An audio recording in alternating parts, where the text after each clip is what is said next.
Bom, aqui a gente vai fazer uma outra aplicação do balanço de múltiplos materiais e nós vamos ver como resolver um problema um pouquinho mais complexo que envolve um sistema de equação, tá bom?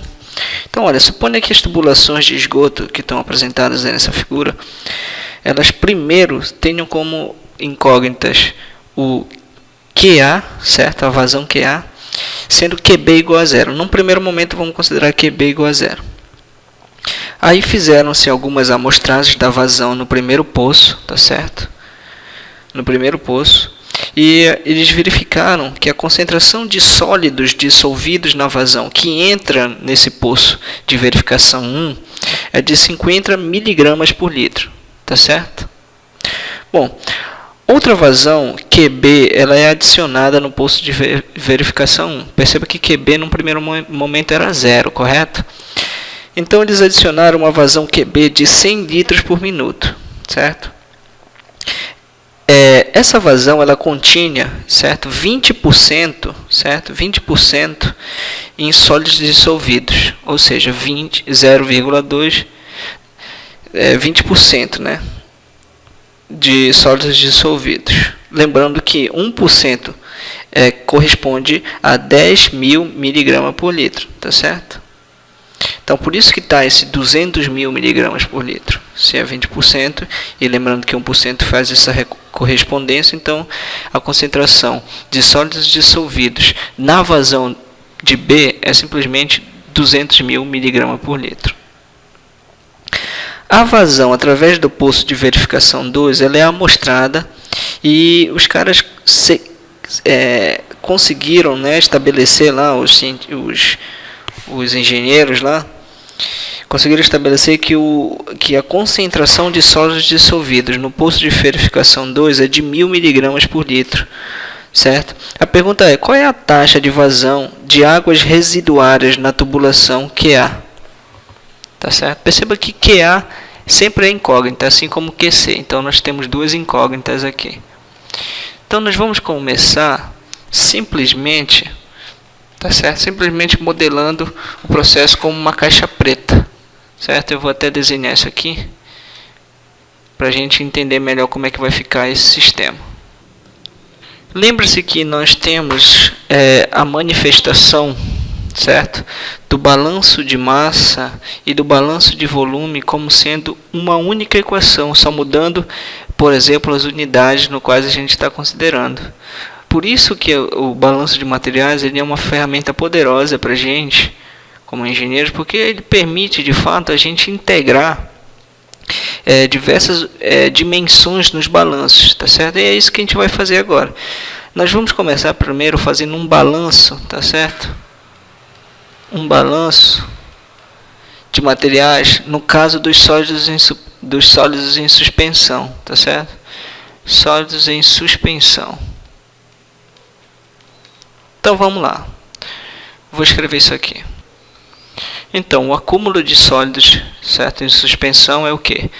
A taxa de entrada menos a taxa de saída, mais a taxa produzida menos a taxa consumida. Nós já sabemos que os termos com o tempo e os termos de produção e consumo são zero, tá certo? Ops. Bom, tendo isso em mente, isso aqui se reduz a simplesmente que os fluxos de entrada dos sólidos de suspensão é igual aos fluxos de saída. Mas olha só, os sólidos de suspensão estão numa base de massa, concordam?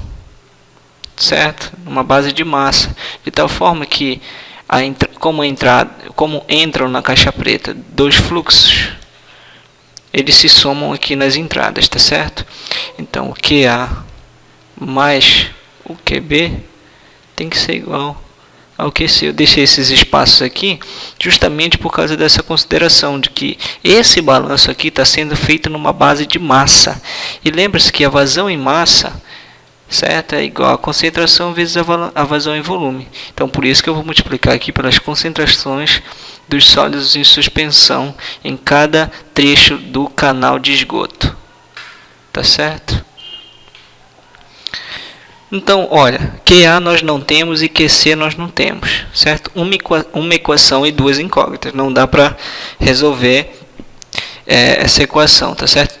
De tal forma que nós vamos ter que aplicar um outro balanço de material, mas considerando somente os fluxos em volume, tá certo? Perceba agora a analogia que isso tem com a conservação da massa, porque você pode fazer a massa se conserva tanto, né, as quantidades, os materiais se conservam, na verdade, tanto em massa quanto em volume.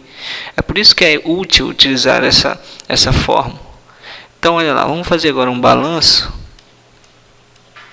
certo? Para o esgoto propriamente dito, para o fluxo de esgoto propriamente dito. Então, olha lá. Então, o fluxo acumulado, certo? Em volume de esgoto, é o que entra menos o que sai, mais o produzido menos o consumido.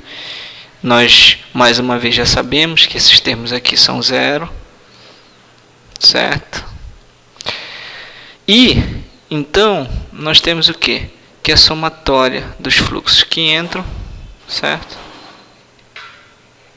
É igual a somatória dos fluxos que saem. Não se confunda com esse somatório que, na verdade, vocês já sabem muito bem que é só para indicar que podem existir mais de uma entrada ou saída. Como o que está entrando é QA mais QB, nós já sabemos, então, que os fluxos QA mais QB se somam para dar conta do fluxo QC, tá certo?